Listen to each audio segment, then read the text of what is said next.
Are you suggesting that US is shaping the wedding scene at this stage? I would suggest that actually. Hey guys, I hope you're well. So in this podcast, we are going to be discussing things that have happened in 2024, as well as future trends for 2025. We spoke a lot about content creators, late night meals, differing seating plans, and so many other fun bits and pieces. Be sure to subscribe, follow us. All of the details will be in the description below. Thanks for watching. How was 2024 wedding season? It was epic, to be honest with you. 2024 so far for us has been perhaps one of the busiest seasons. It's just been non-stop. It's been spread across the whole year is what I found. Yeah. You know, what started off predominantly being more seasonal in respect to perhaps May, June, July, August. September, it's just creeped along. October, November, coming into December, we still have weddings now. I think times have changed. I think the clientele have changed and what people kind of want and what they visualize is completely different to perhaps the future generation before. For sure. I think winter weddings, for example, there's so many more winter weddings now than before, because I think a lot of people have realised that you can probably get a different price point, or if you're going to do your summer wedding indoors anyways, you might as well do it in winter because you're not utilising the outside space anyways. So yeah, I think clients have changed a lot in that sense as well. You know what, absolutely. Half of the time, if you think about it, especially some of the peak summer dates this year, clients that have booked venues on the basis of outdoor spaces as such, Yeah. they've all probably been devastated or heartbroken because the weather has not hit right on those days. And some of the weekends or some of the weddings we've done that are kind of off the summer season as such have been glorious days. Yeah. And it's been a lot more well utilised. But the reality is in the UK, you just can't bank on the weather. So if you're getting married in the UK, summer's all good. Yeah. But the reality is you always have a plan B, or always have a backup plan for a venue. What was your busiest weekend, would you say? Is it still those bank holidays? Do you know what? No, not for us. Bank holidays were busy, for sure, but it wasn't like the bank holiday weekend that was so busy. It was really random dates. It was still July, dates in July for sure, and dates in August for sure, weekend-wise. And to be honest with you, the same pattern applies for next year. 2025, I've already seen like numerous bookings that we've taken for the 5th of July, the 19th of July. Those so far are the dates that really stick to my mind, because now we're seeing inquiries coming in and it's kind of like, actually, why is this date so busy? And it's not a bank holiday as far as I know, but sometimes it's weird. But you start seeing a pattern when you see one date that's busy and you kind of still seeing inquiries coming in.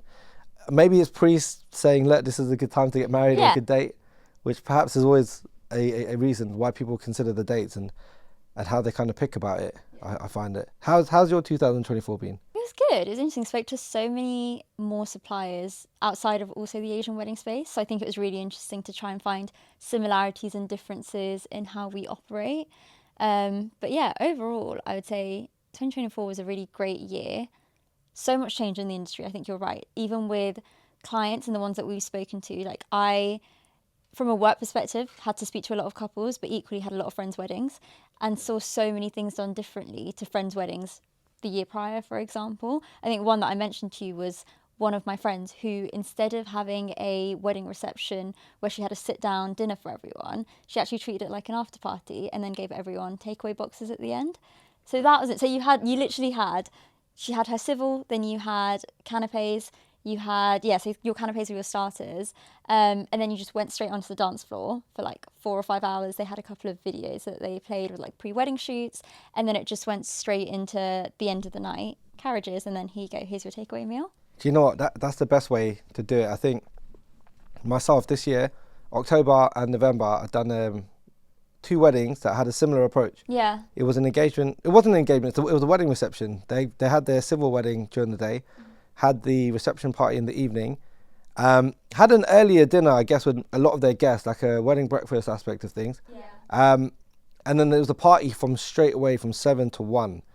And then they just gave food towards the end. And if you honestly ask me, the best thing I see at a party to finish a party is by giving people food and saying, hey, here's some food, or a pizza truck or something outside. Well, that's the thing, because even if you're doing a sit-down meal, late night meals have become such a thing. Yeah. I've seen, I think like celebrities did it. I think it was Vicky Patton who had Greg's, at her Oh, yeah? wedding after that. And Legendary. she had like her favourite patties and then her partner's favourite patties. And they had like some sort of personalisation. So instead of personalised cocktails, it was literally like a personalised Greg's pastry that they were doing.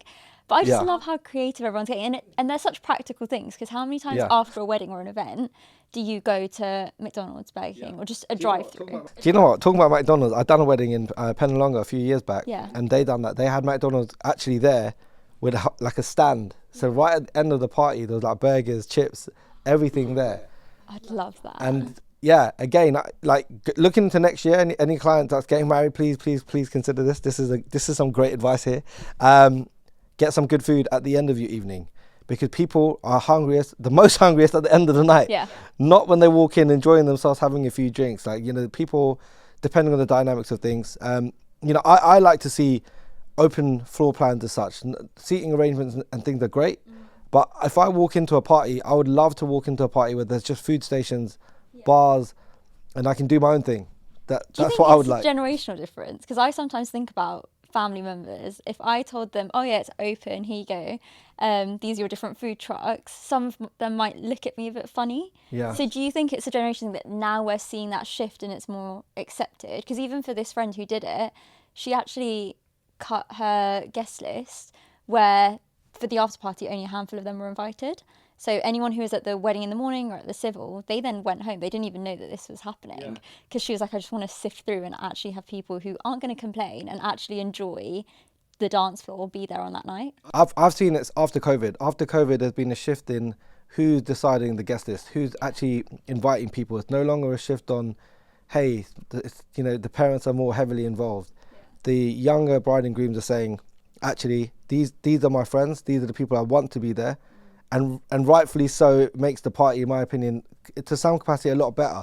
For some parties or the pre-parties or the ceremonies and things like that, naturally you might want to invite people that may not be so inclined with the party aspect. Yeah.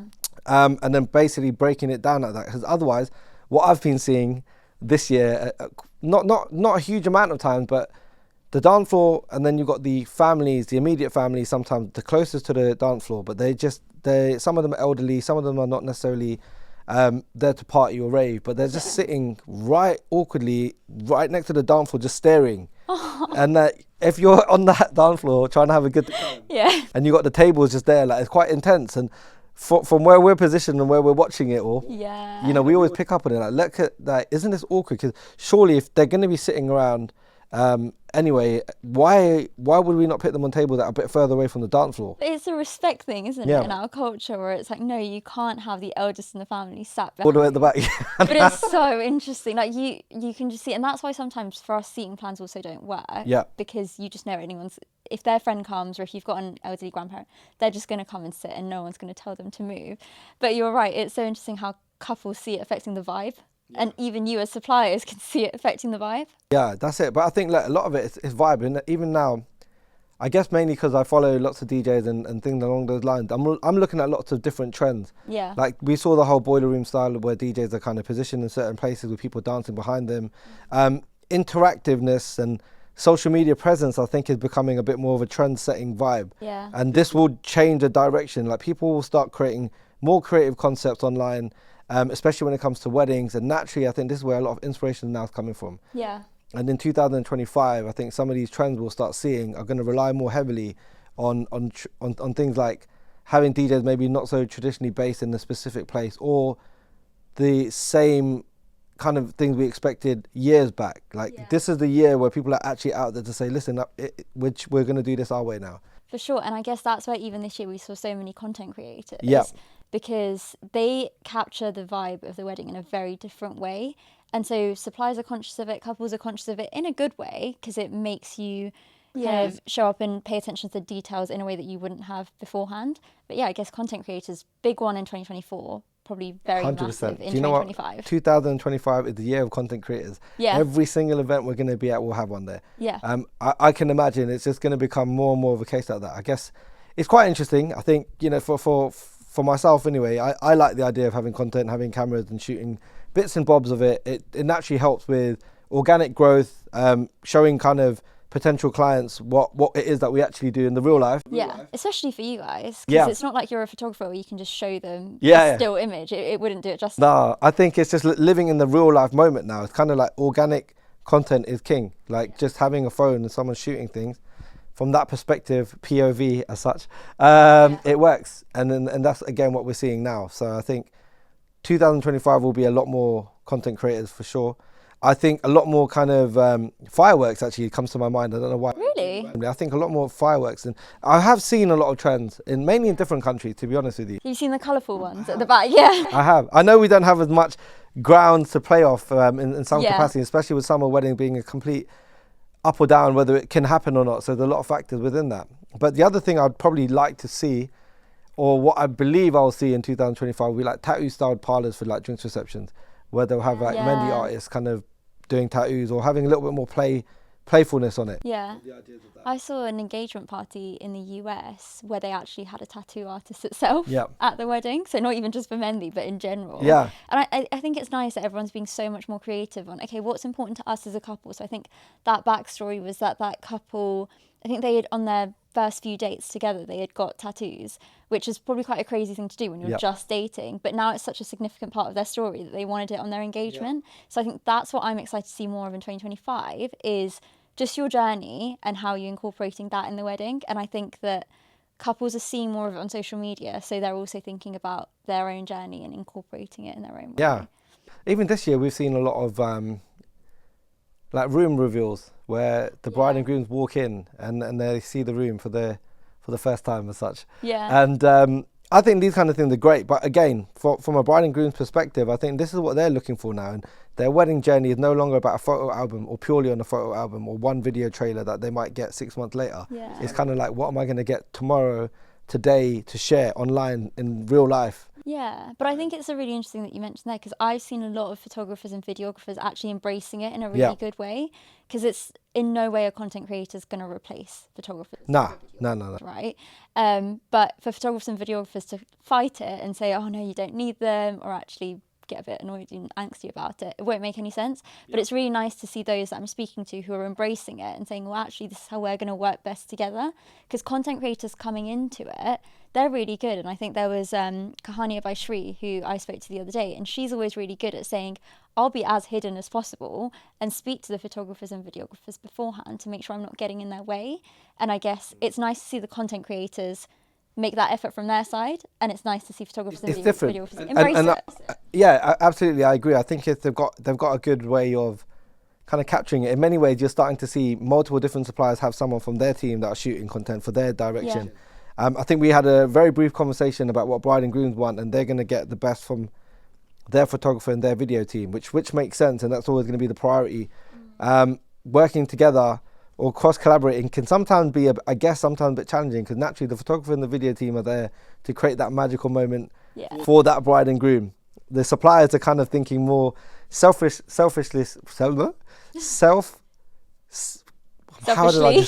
Thank you. That's the word.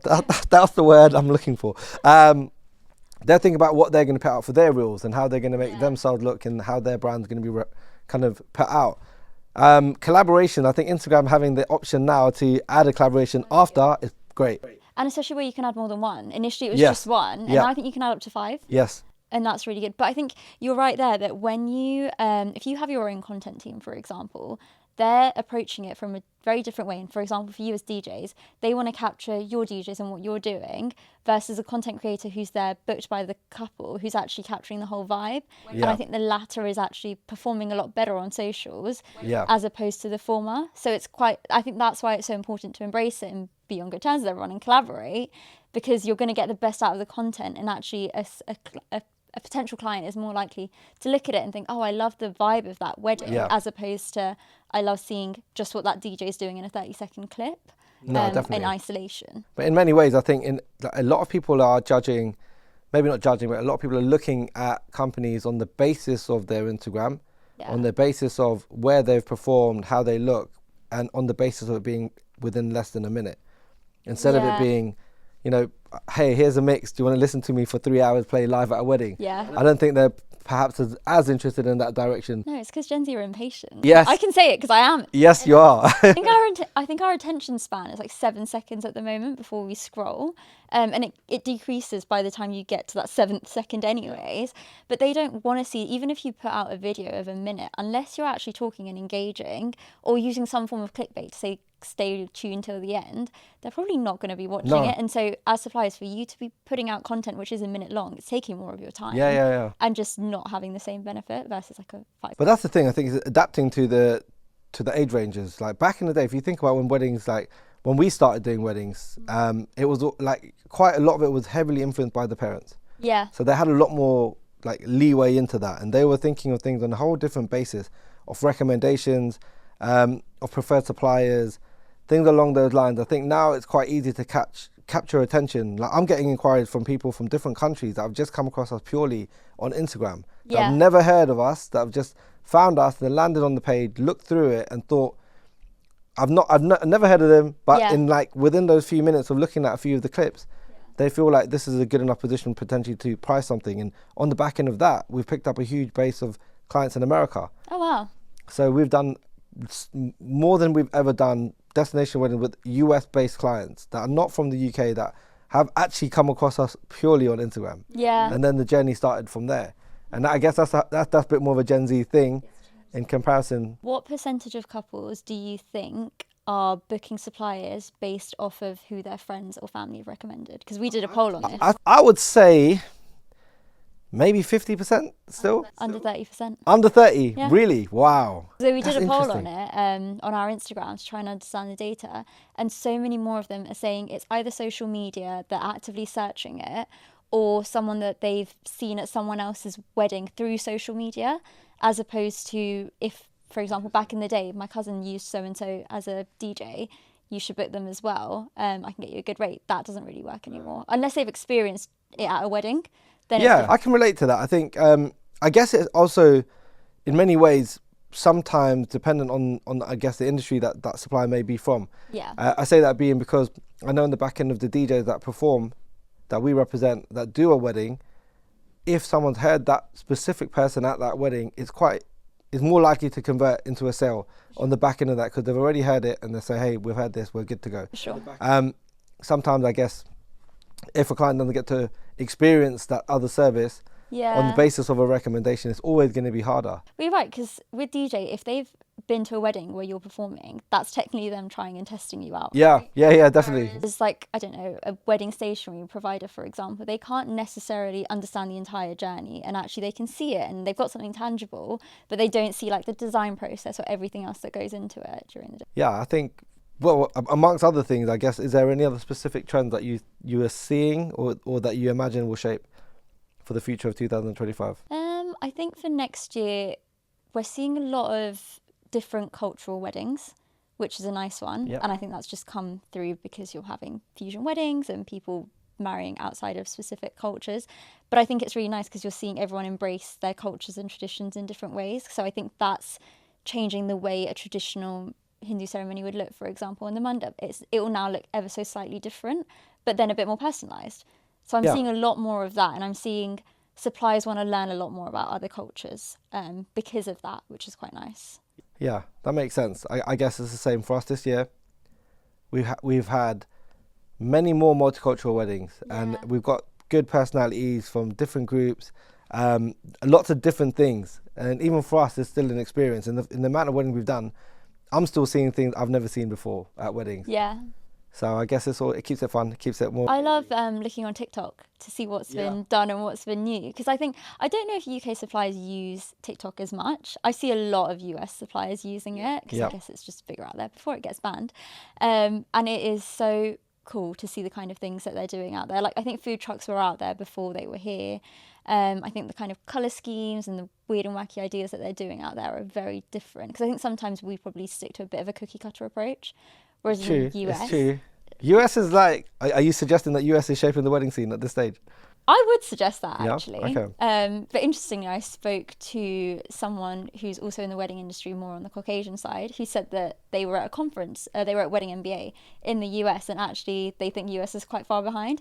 So it's interesting. Social media shows you one thing, but then when you're out there listening to suppliers, it could be something completely different. Yeah, But that's I true. personally think that the UK has a lot less creative freedom with their clients. I think sometimes it can be, this is the inventory we have, or this is what we've Right. done, and kind of make you fit into it, as I opposed to see. in the US where it's very, but it does come down to, it's a business at the end of the day. So you've got costings, cash flows, inventory. So I completely understand that side of it.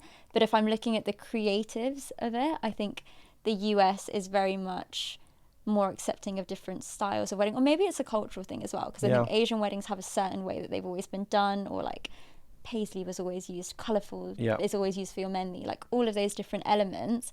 Whereas in the US, you'll have someone having a barn wedding, someone having a vineyard wedding. Like Yeah. their venues have such different vibes. Whereas in the UK, maybe we don't have as many venues. It's true. for If you those think of it different like that, we're kind of, if you think about some of the things, and I say this from after doing many events in America as well. You've got a lot more creative freedom in Yeah. America, it feels like, because there's a lot less restriction on specific things. vibes. You can also count on weather potentially a little bit better Sure, depending on where than you you are, can yeah. here, and the spacing. But some of the planners I met in America were phenomenal. Like some of the things that they put together were like epic. I done a wedding with Devin in New Year's Eve in Atlanta, Oh wow, and like the concept that they pieced together for it was something I probably never seen, really? and it worked so well, and the audience were great. So Yeah. it's really nice to explore or see that kind of scenario, the scenes there, the cuisine, the way that they are, the music they listen to. Yeah. I mean, like you said, majority of the traditional elements are similar, if not Yeah. the same, to some capacity. But it's just like that different take on it, or the different attitude. People Yeah. coming in, pre-entrances and I love interactiveness and seeing hosting. those on TikTok Yeah. where you have like the both mums entering or both dads Yeah. entering and then siblings. I think, yeah, I've not seen that done here actually.